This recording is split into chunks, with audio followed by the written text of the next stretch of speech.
Welcome to the Alchemy of Transformation podcast.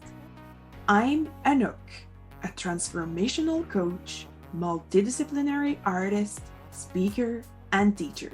And I'm Elijah, a multidimensional coach, a transformational artist, speaker, and teacher. We are two source workers deeply connected with our cosmic origins. We are all about incarnating our higher purpose into our lives and helping others do the same. In our discussions, we will share our favorite pieces of wisdom and tools that we personally use to stay aligned and get the best out of ourselves. We hope that you are as excited as we are to deeply explore the mysteries of the multiverse. Are you ready? Let's dive. Salut Anouk. Hello, Elijah. Hey, so nice to be here with you right now and talk about the inner child. The inner child. Wow, I feel really excited right now to talk about the inner child, but also invite myself to tap in my inner child. And we get all serious about preparing with podcast, but all of a sudden my inner child just popped up and I feel more ready to play. On that note, I'd like to say that I had put this sweater, which is for the people who will listen to the audio version. It's a rainbow sweater, which my adult self would have never picked. But yeah, it was definitely a comment. Command. A command. Command. Thank you. A request. Yeah, totally. And I was wearing it, but I was a little warm, so I took it off. But as you said, it's like my inner child that invited itself to the conversation and that I want to bring forth in that conversation, because at the end, it's what inner child medicine is about, to create room and space in our lives so our inner child can express itself and add value to anything we do. And spontaneity, also that spontaneity of the child that is often very much in the present moment. The child is so, doesn't think so much about the future or the past so much as we do as adults, right? There's so much in the present moment. And so I don't know if that's how it happened, but I could imagine being at the thrift store and, my hand falls on this thing and my first thought is like, But then there's a voice that says, but I like it. And you have this moment of like, oh, right. I do want you to have more room. And you say, why not? Let's do it. Oh, that's great. Thank you for sharing that sweater with us. I mean, it's a simple but concrete example. Probably we're going to come back to that kind of thoughts later in the conversation, but how can we integrate more the inner child into our lives, right? Right. I feel like we could start by just, what is the inner child? Yeah, exactly. What are we talking about here? Okay. So what are your thoughts about what is the inner child? Are you asking me or the audience? Everybody, because everybody's inputs are welcome, but in that case, you are my interlocutor. Interlocuteur. Yeah, I'm the one speaking with you. Is interlocutor a word in English? I'm not sure. Our little bilingual brain. I think so, because I used it once with someone and that person was like, what the heck is that? And I searched it and it exists, but I think it's not very used often. And I have this like French wired brain. So sometimes I just translate words in a good way, but not in an English wired brain. Yeah. So as the person who is speaking with you, I will answer the question what is my take on what is the inner child? Mm-hmm. Well, it's so vast, which is why we wanted to talk about it, because it is something that is worth going deeper. Well, in other episodes, we've talked about archetypal energy, subconscious forces that exist in the human psyche. And I guess one way to describe the inner child in a psycho-spiritual way would be to, yeah, I was really seriously talking about the inner child, and then this puppy shows up. It's really distracting. and with your little face, Anouk, of like, look at my puppy. It's like the little girl in you is like, I have a puppy and he's so cute. We talked about integrating our inner child to that conversation, so it might get a little non-linear, right? A little bit, but hopefully we'll manage to keep your attention, and hopefully also attract your inner child to be more playful. Totally. So yeah, the inner child can be seen like as this archetypal energy, right? This part of us, one expression of the many fragments of the different expressions each human have, right? From a very sovereign place to a very victim place. Like there's so many different archetypes right now. I'm not giving awesome examples, but the inner child is an energy that we can all tap into, that is inherent within ourselves. Often so that's one way to describe the inner child. I could go into different things within that, but one thing that is, to me, like one of the most important resonance about the inner child is its innocence and its capacity to be in deep imagination in the present moment, which I believe is our purest creator state. Yeah,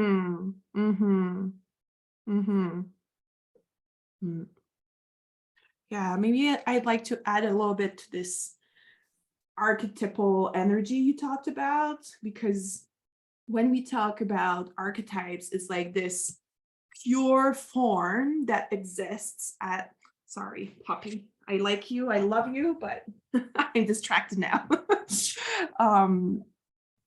Yeah, it's this pure form that exists in like higher realms of reality or higher dimensions, and that includes everything that has to do with a child, kind of like the complete and perfect child.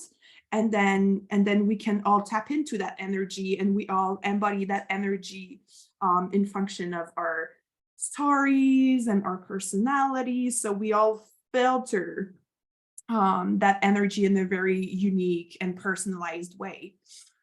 So there is this idea that being a child is a state that inhabits us, and then we all have our own relationship with it. And it's a moment to moment dynamic, forever evolving relationship. And yeah, when you say this, like, how do we each create our own signature of that archetypal energy of the inner child? Like you said, it's through our life experience, and so it often the way we relate to our own inner child is how in our early years we were taken care of as a child. We will kind of like interiorize those conversations, and because of from 0 to some months, years, we are pre-language. Some of these ways of being, these programs, these patterns, these ways of these relationships with the world, with our parents or caretakers, we take them in a very deeply subconscious way. And it's what's kind of fascinating to do, quote unquote, inner child work, is part of it is going and explore part of our childhood and how we have interiorized certain conversation that taints, that filters, distorts our capacity to tap in the pure energy of the archetypal inner child, which I would love to call the divine child. Sometimes we talk about the divine mother, the divine father, and here's the divine Mhm. child, right? Mhm. Mhm. Completely. Yeah, Mhm. yeah. Which brings the difference or the distinction between what we could call the wounded child and the healthy child.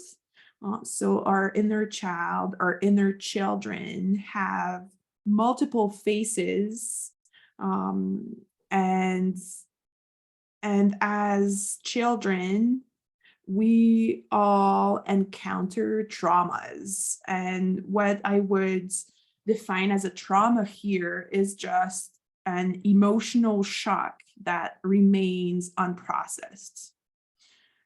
And as you said, in our early childhood years, we shape our vision of reality.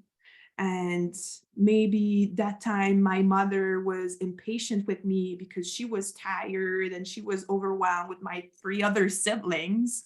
And in my needs and my innocence and my vulnerability as a child, it was a shock that was never processed because I didn't have room later to cry or to express whatever I needed to express.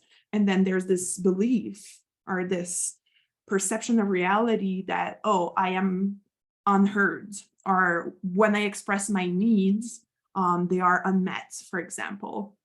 And then we build on those traumas or those emotional shocks, and that creates our um, like wounded inner child complex. Let's say I don't have highly scientific vocabulary for it, but Well, it becomes like each of these moments are like little vibrational pockets of memory. And Mhm. then if most of them have the same type of emotion, they kind of become this bigger vibration, and that bigger density of sense of self, or and um it gets really interesting to look at it vibrationally that way, because sometimes we can like be on a one thread of like the inner child, if we're healing the inner child and going into those different moments where there was a wound, like you said, an unprocessed emotional shock. um the We can go on, if that's what we're doing in life, we're like actually healing. And like sometimes when we're in the dark night of the soul, that's what's going on. We're going through all of these moments of darker Mm. energy, of darker vibration. The vibration in there is intensified by a negative emotion. And to to sometimes we are so lucky that we go through one memory, two memory, three memory in a bunch of a few weeks or a few months, where we were kind of cleansing, going through each of the memories. And with our love, with our higher self, with our divine inner parent, we can go see those different little pockets of moments and bring in new awareness, because they might have been frozen since then. You might have never Mhm. looked at it. You might have never realized, oh my God, yeah. Mhm. Oh Oh, yeah, I remember my first months, even years of therapy when I was told to hold my inner child and bring forth this like mother energy myself, and that it was my responsibility to do it. I was just like, I don't have words there. Like I wasn't able to process and to embody that energy because I had repressed my inner child so very deep in my unconscious. Because what happens with this wounded child is that it's in pain. So, and who wants to feel the pain, even though it's necessary to clear our auras, our energetic bodies, so we are fully here and now and that we can create from a conscious place. We all repress stuff because it's painful. Um, yeah. And um sorry, go. no, go ahead. I was just gonna say that like we repress it, but in a way, another word that I'd like to use right now is we store it. We Mm. store it for the moment. We have enough resources, inner and or outer, to unpack it. Mm-hmm. Or we have enough will to move energy through the shields of, wash, I'm not going to take care of that thing, or the whatever reaction we have with towards our inner child or wounded inner child. And I'm saying wash because as you were talking, I was remembering my own. I think as a child I was left in poopy diaper a lot, and I'm just, as you were talking, I was processing the fact that I probably was met often by different types of people, not my parents, like anyway, social services or whatever, with me in poopy diaper, and like me as a child who just has, I was just processing that right now. Oh, I wonder how many times people like picked me up and was like, ooh, ooh, there's like poo everywhere. And like, anyway, so like when I started doing therapy, like you were saying, it took me months to pass through I had identified that there was a spot in my left hip. It was kind of like where all of this densified energy was. And I remember looking at it energetically and physically and having this sense of repulsion. Like it took me months to go through feeling repulsed by that aspect of me, to eventually, thankful to like therapy and Barbara Brennan school, and like just so much energy and focus and love and resources and like methods, right? Strategies to go pass through this huge shield, and then really feel the shame underneath. And like I remember, like I'm in my mid 30s and I'm really into it. I'm like, I just tapped into this deep healing, and I'm in the street and I'm pretending that I'm removing my poopy diaper. And like I have a couple peers with me that are like, yeah, cheering me on. The others are like, kind of, well, this is too weird for me. They just kept going to go to the restaurant. But I was blessed at that moment to have a couple peers witnessing me releasing that. So sorry, that's a long anecdote, but I just wanted to share that there's so many different ways for us to approach inner child work, and it might not be as disgusting for you, but you'll have your own emotion, you'll have your own resistance, which has a repulsing, a moving away from, and don't And I stop at think that. that I appreciate your sharing, because one part of inner child work or inner child healing is like this what's the word I'm looking for, drastic honesty or radical honesty of like whatever resistance I'm having or difficult experience I'm having, what's underneath. And often there's shame, or there's the belief of being unworthy. And whenever we encounter this feeling of not being enough, usually it's our inner child that's desperate and that's in need of guidance. Yeah. And it's often hard to acknowledge, because again, there's pain there. But whenever we have the courage to hold the hand or hold this child and just listen to whatever it has to say and has to express, or whatever need it has, and we do our best to answer it, it's like it's releasing what is not serving us anymore, and making thinner this shield you talked about, and giving us access to this divine child that has incredible gifts to offer us, Yeah. of creativity, of playfulness, of being adventurous and wanting to explore, and just be able to tap into this innate joy. Whenever a child feels listened to, is emotionally and physically safe, it wants to experiment life. So there's definitely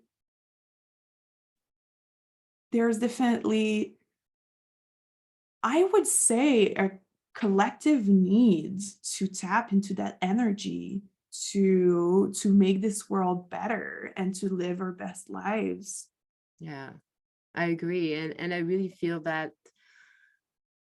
there are many ways to get there, but one, I don't want to say the only way, but in my opinion, prayer to God surrendering to God and personal inner work are kind of the only way to really tap into that pure state of being in the Mhm. present moment and the spontaneity of generous love and imagination.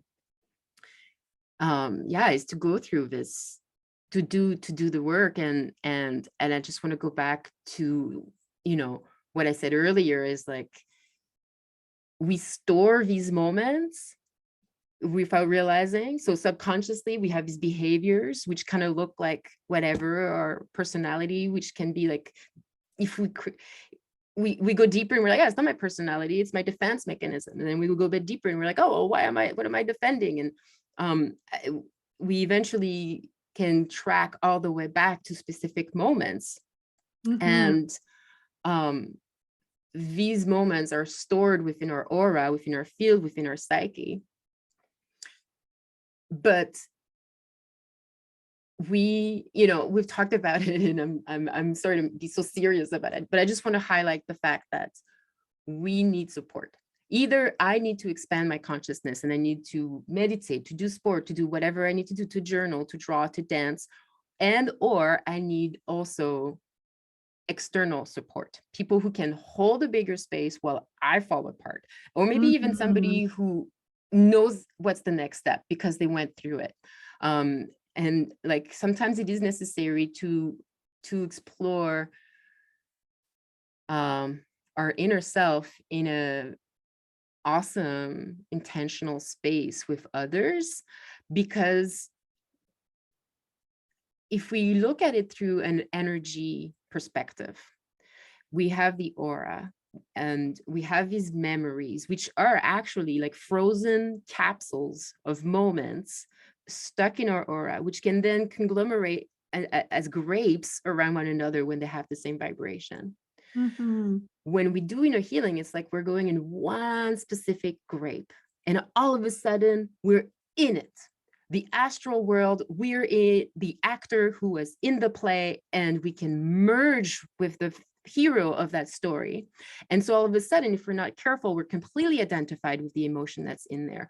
And whatever it is, the emotion, let's say it's anger or shame, let's go with shame. And so as we're doing the healing, sometimes part of the healing is to be able to have a foot identified with the hero of the capsule, the emotion, the shame, the whatever, and a foot in reality right now as an adult, as a higher self, as a very well-intentioned being who is looking for liberation and healing. Mhm. And to make sure we have a foot in both.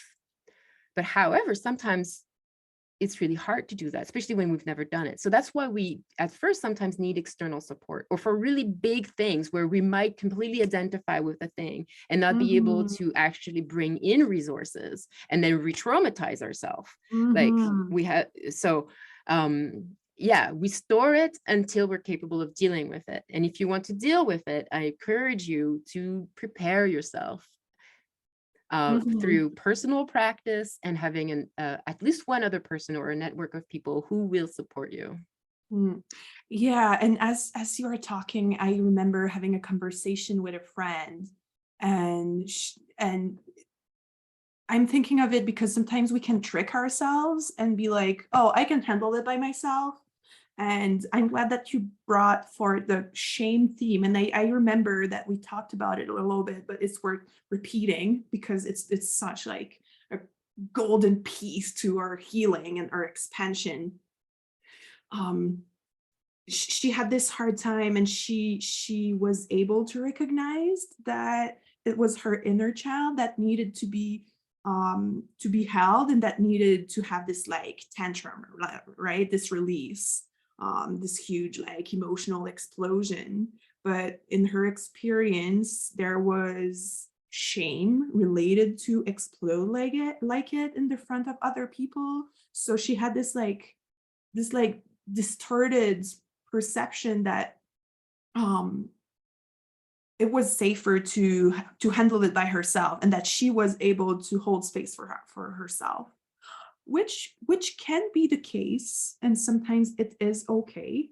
But there is so much healing that comes from being witnessed by someone who is just able to see you and hold you and acknowledge your experience.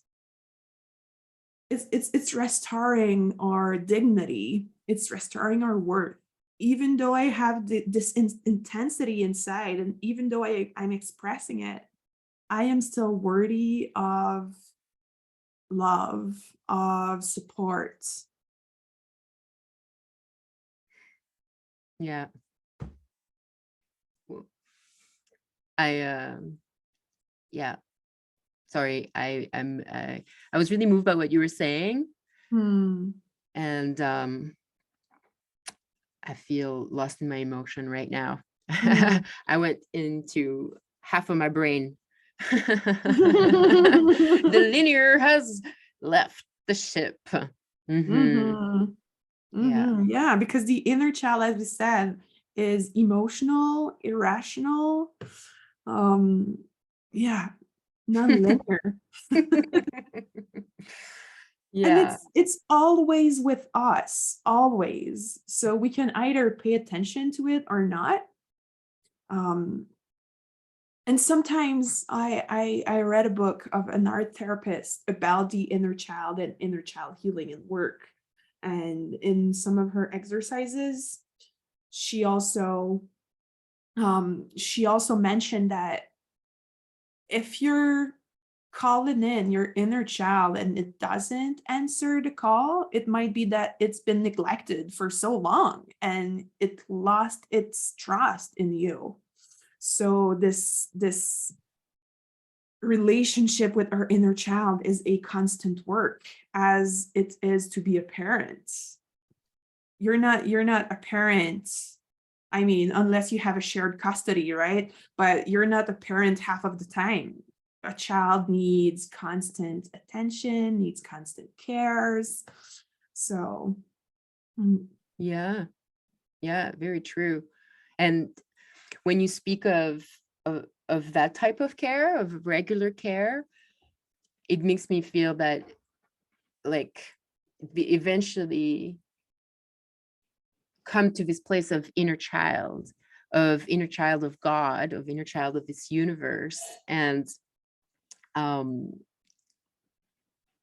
one of the ways that I find the most efficient in being able to connect with God is by clearing my space and to be truly in emptiness as much as possible, in this deep neutrality and this opening to be.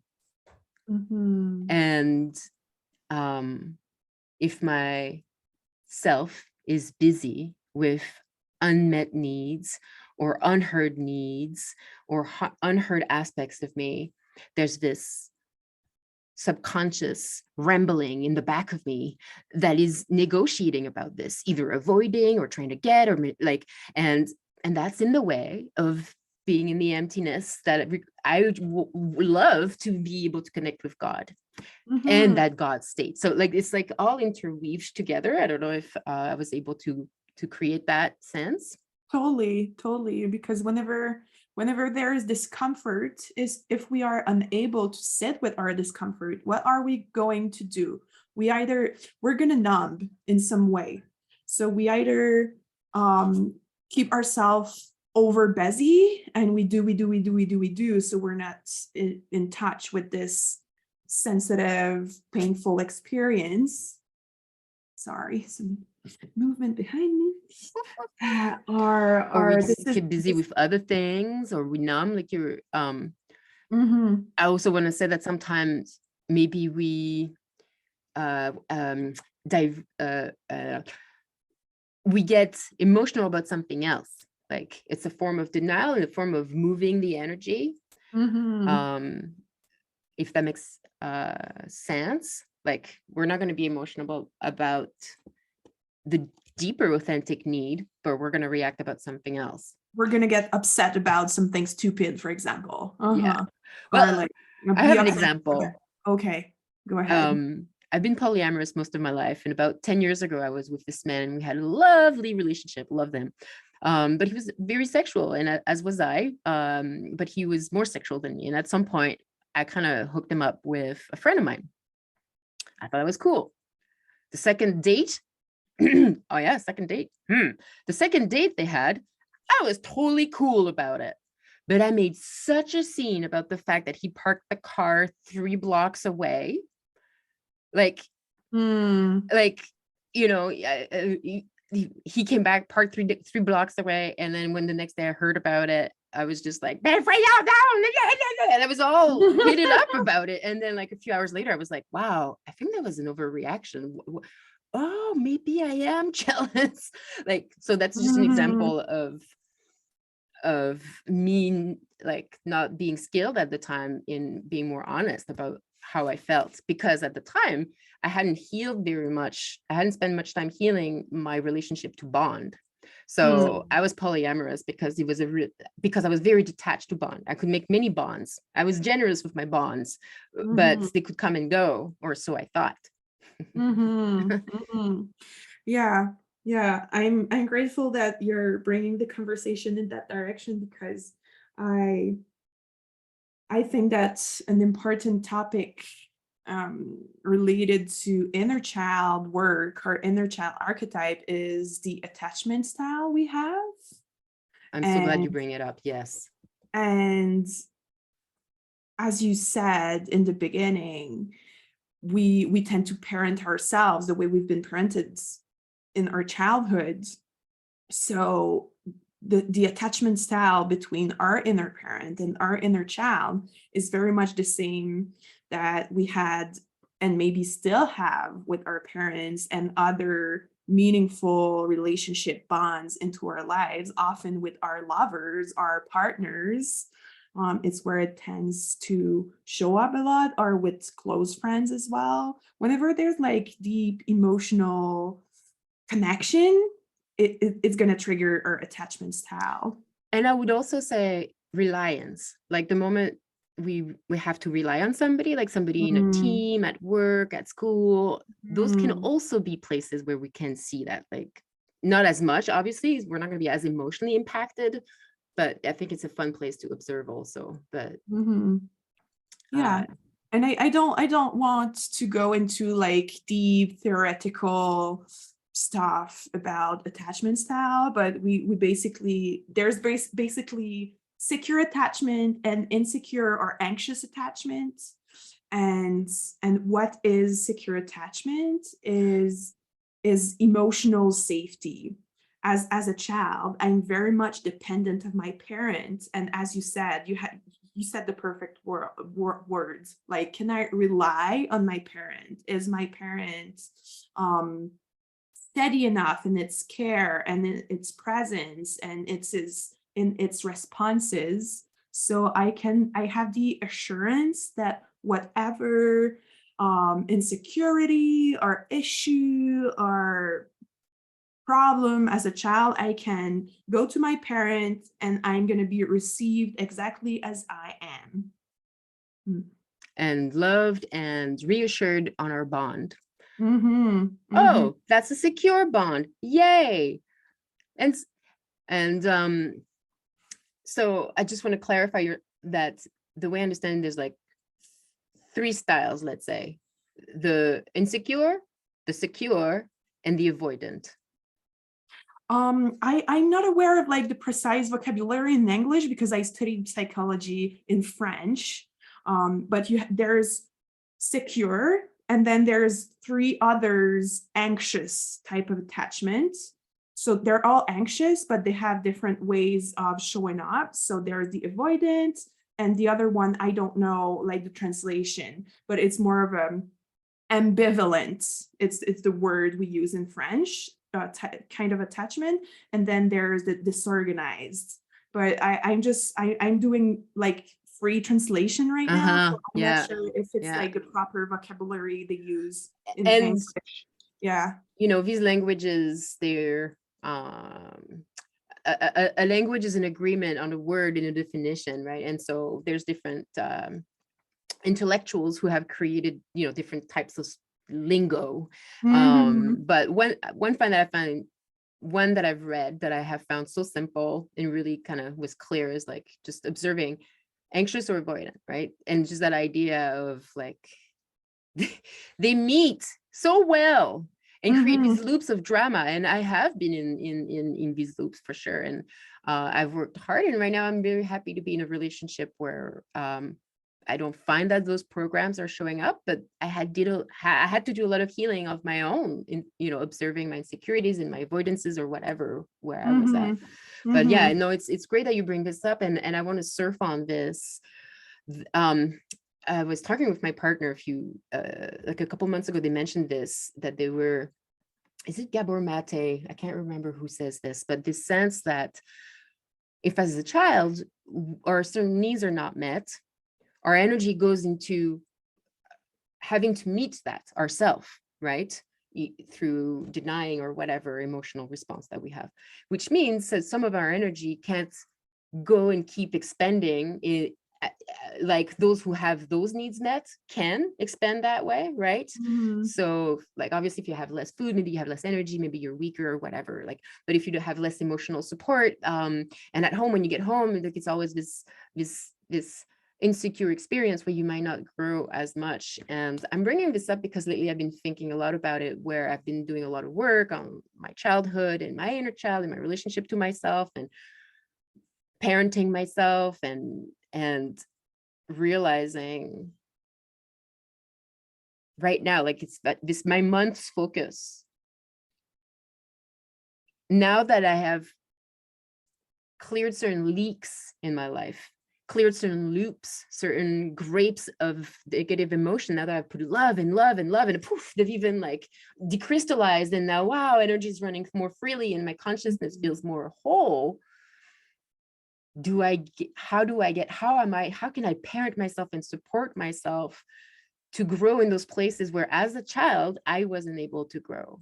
And one of them is school. Like I was so focused on my mom's illness, mental illness, that I was really smart at school. I was a good student, but I didn't study. I didn't push it. I wasn't attached to good grades because that was the focus of nobody in my life. Like the focus was, is my mom going to be okay when I come home? Is she even going to be there? Am I going to be fed? Like, so now I'm actually back in school and not in a field that is about healing or helping other people. It's about creation in the digital and 3D and blah, blah, blah, blah, blah, blah, and VR.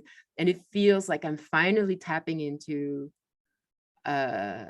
education for myself in a new way. And I am opening my psyche and my subconscious and guidance to receive the tutorship, the structure, the cheerleading, maybe a hint of like competition. Like I've never been in competition, but it seems like it helps certain people thrive, so I'm like right now exploring finally a new field for my inner child to grow up. I just wanted to share that. Thank you. You're the first, I'm emotional sharing it because it's very new for me. And I'm glad that you're showing yourself vulnerable, because as we said, our inner child is always with us, and a child will always have the qualities of vulnerability and sensitivity and a need for safety, emotional safety and reassurance. So it's not that, oh, I healed my inner child and now I'm done and now I can go live my life and do whatever I want to do. It's a presence that's forever with us. So shifting this inner attachment style is about, as we said, just create this like safe container that is always unconditionally there for our vulnerable self. And then one part of a secure attachment, which I could relate with, like the safe container would be maybe the divine mother, and then the part of the divine father would be to push its child so it can go explore, and it takes risks in a safe and contained way, knowing that it can always come back to this more mother holding warm energy. So it's not about getting rid of our fears and insecurities. It's about acknowledging them and holding them and be able to take inspired action, even though it's new, and scary, and we don't know what's going to happen. But no matter what's going to happen, we have this safe place we can always come back to. I feel safe when you speak. There's something in your tone of voice where the Divine Mother can really come through. So did I. I also made this work of healing a lot my inner child and acknowledging it and let it be exactly as it was. And as we hold this vulnerable, panicked, despaired child, there's this sense of safety that's created. And what is any kind of emotion? It's energy in motion. So if we let it be, it's gonna move, it's gonna be released. And then we have this clearing, this space. It's so hard to imagine when we're trying to contain it or hide it, and then we're living through it, and we're like, this is gonna be forever. Well, no, buddy, it ain't. To let it go, you got to feel it. So once you're feeling it, you're that much closer to letting it go completely, or at least in huge chunks. So feeling it completely, right? And dive into it. Yeah, embrace it. Yeah. And I think I want to leave you on that. Just go feel. Compassionately and lovingly, of course. And find an outer container for yourself, and it's too big to handle by yourself. And this support's there. Maybe we can like come back to the beginning with this like divine child that we are. We are it by essence, we are infinitely unconditionally loved and held and guided. There is so many support in the spirit realm around us. So by essence, God, our spirit, is our perfect parent and is going to provide if we open the door to be held and supported. And I want to say, not just open the door, also invite, and be very clear on who you invite and what is the purpose of this tea party. But there are so many angels and guides in the spiritual world that are ready and waiting for somebody to call on them, to contribute to them in the light and the love. But we live in a world of consent. So sometimes, we are so focused on our pain that we forget that healing is possible, and we forget to invite those energies. So just a little reminder, it's allowed, feel free to say thank you for the support that is here as I am going deeper and healing myself. Completely. And we're kind of concluding, but I had another flash that might be important or relevant to share. And this is the theme of boundaries. We talked about the divine father as the one who pushes you out of your comfort zone and encourages you to explore and take risks. But the divine masculine or the divine father is also the one that's gonna stand up and gonna set boundaries and speak up and protect your inner child. So it's also a responsibility to set up those boundaries in whatever bond is not serving us. And I have this memory of this relationship with a man that I love deeply, and I still love him, but he was unable to offer me what I needed in a relationship. So I had to say no at some point. I had to extract myself from that relationship, even though it was super painful for my inner child that wanted this recognition and this deep connection with a partner, but he wasn't the right one for me.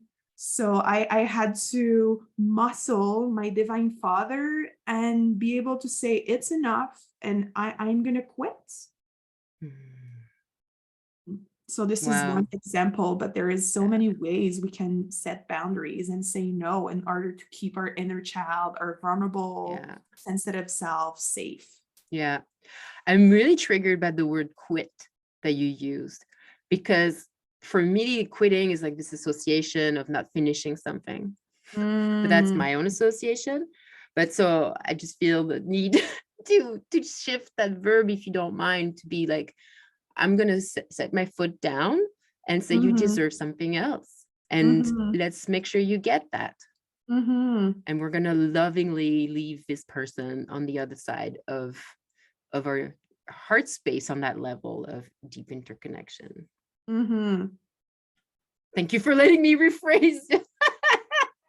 Oh, I mean, the words we use are important, and as we mentioned, I have this French wired brain, so sometimes my translations are not the most accurate. Oh, you're doing So, so well. yeah, great. But thank you for making the distinction. Well, maybe other people don't have that connotation of the word quit, but I felt it. Yeah. Yeah. Because it's like, anyway, I was going to go in a mental tangent. Word Mm-hmm. definition. Mm-hmm. So maybe as a final word, we talked a lot about like inner child healing and reparenting ourselves and create this like secure attachment with ourselves. Um, but we didn't talk about play. We have this whole episode about playfulness and how it is important into our lives.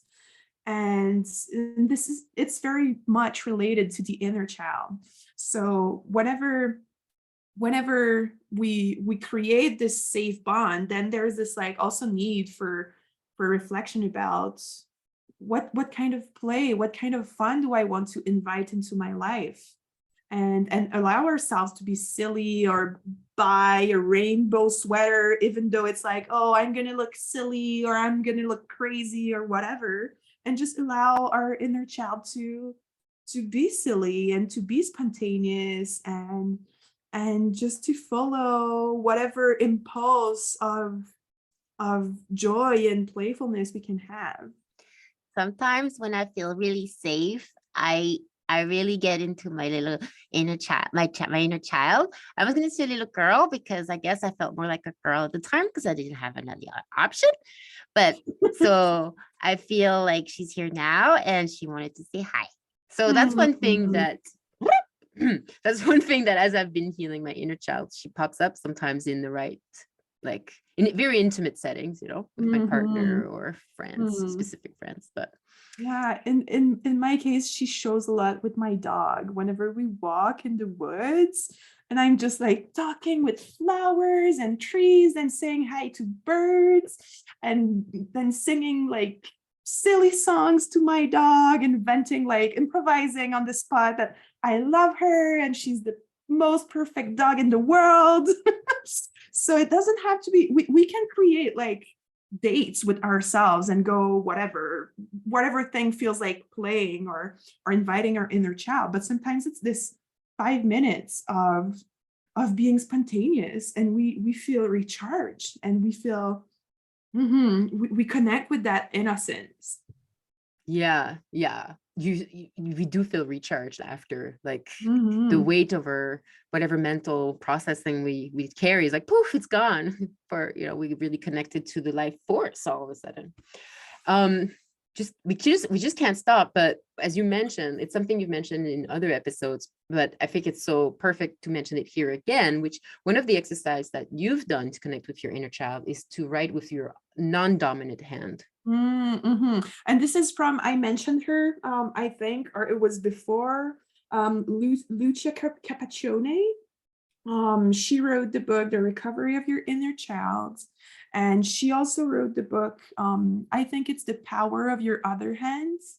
She's an art therapist and she suggests different exercises so we can connect and heal and reframe our relationship with our inner child. And one of her exercises is to do dialogue with ourselves, so right and left hand. And so your ego self or your personality or adult self, right, with your dominant hand, and the inner child answers with the non-dominant hand. So this is a way to be in touch with our inner child and get clarity about its needs and about its reactions, and just create that bond, and this like maybe regular or not that regular, but do a check-in with the inner child. I love that, Mhm. because it's so pragmatic, like it's so structured, and you can actually read. I mean, if you can read your non-dominant handwriting, but Mhm. it's a conversation. It's a very legit conversation that gives you so much information and connection, and I love it. Mhm. And I mean, we have those conversations all the time with our inner child and any other kind of archetypes or energies that inhabit us. But the fact that we take a time and we sit and we make it a ritual or something more like formal or official, it brings this to consciousness. And learning to parent ourselves, as I said, is a learning.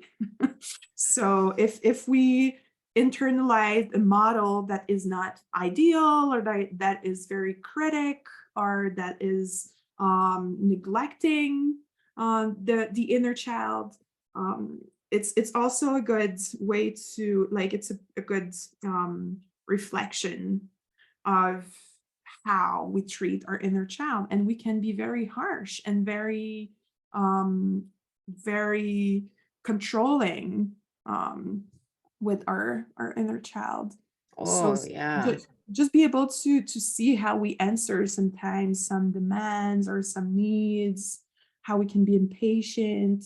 It's like, oh, okay, I get why I whatever react in some way. Yeah. Yeah. Spending time is how we get information. Spending time with it, with our intention and action and emotion, is how we get information and release and love and get more of our deeper essence. Because in a way, our inner child taps us into our deeper inner essence, and all the Mhm. quote unquote inner child work is releasing those debris of past selves, of distorted, fragmented energy, which is not ourself, which is in the taking space instead of our deeper essence. So Mhm. the more we clear it up, the more of our who we truly are shows up. Mhm. Completely. Deep emptiness, vacuity. I love you. Mhm. Mhm. Mhm. That I may be filled with all possibilities. Amen. A child.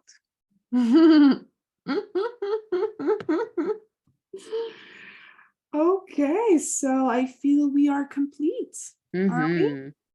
Yeah, please feel free to check the show notes for we're going to have links to the books and the different things that we talked about in this episode, and also we're going to put up an image of the anatomy of the spiritual self, just to kind of give you a bit of a visual of some of the things we talk about when we talk about essence and wound and inner child and all that jazz. Mhm. Mhm. Yeah, and please share your inner children, inner child with us, how it's been touched and moved by this Mm. conversation. And if you have a drawing that was inspired by our show, you could send it to us, and then we'd have it. Yay. Cool. So, Thank yeah. you. Mhm. Until next time, you guys. Love upon you and us. Lots of love. Hey, wasn't that interesting? What did you think? We certainly hope that something opened up for you and that you know and love yourself even more. We surely want to witness your insights and transformation, so please share with us what you got out of it. You'll find our social media links in the description. Stay tuned for the next alchemical conversation. Take care, beautiful star being.